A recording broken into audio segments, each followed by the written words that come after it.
Hi everyone, welcome to 1 + 1 = 3 or more. This is lesson number 1. In this lesson, we want to help you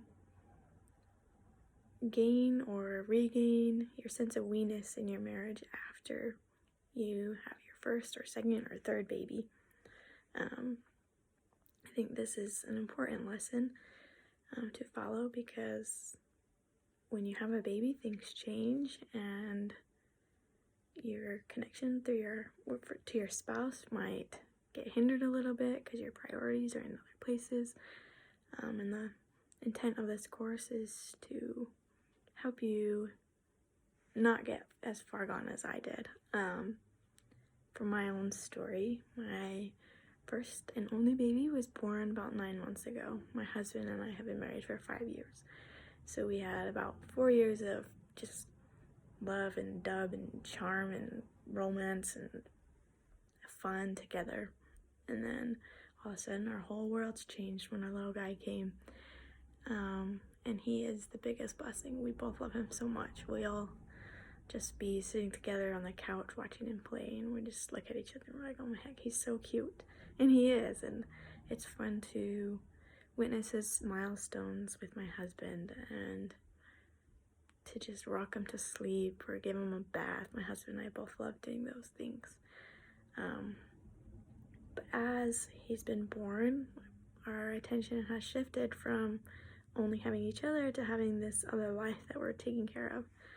And at first it was very difficult for me and my husband. I would find myself having such feelings of resentment towards my husband, which is totally normal, but also unfair to him. I would be up in the night multiple times because he's not a good sleeper, and he'd be crying and I would be rocking him or feeding him, and I remember just like looking at my husband with such hate and anger because he could sleep through all that, and I'm like, don't you know, like, I'm up all night with him and you're just sleeping? Of course I never voiced any of that. And then he was fussy at the beginning. He just had a lot of tummy problems, and my husband would go to work, and he's also in school, so he'd go to work, come home, be really tired, and then he'd go straight to the computer upstairs. He was taking a lot of credits in school, so he's super busy, and I'd be mad because he didn't eat dinner with us, and I wanted to shower and I couldn't because the baby cried all day. And I'm like having these thoughts like, why is he not helping me? Like, this is so frustrating.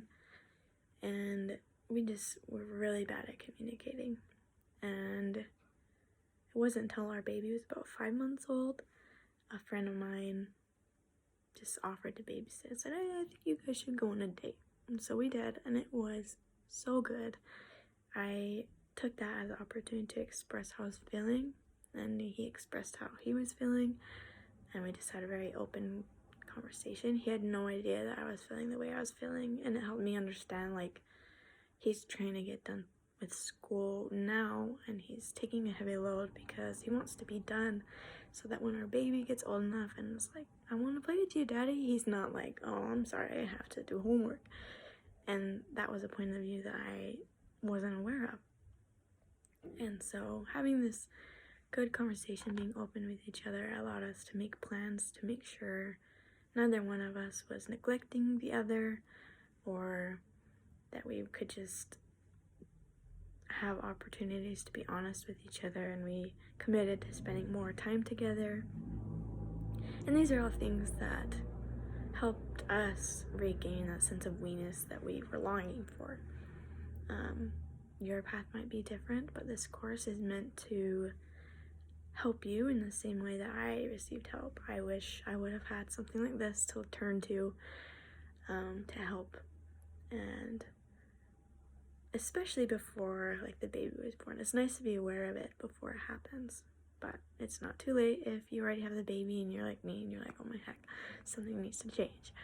That's why we're here. We're hoping that we can help you get that change and regain that sense of connection and we-ness within your marriage.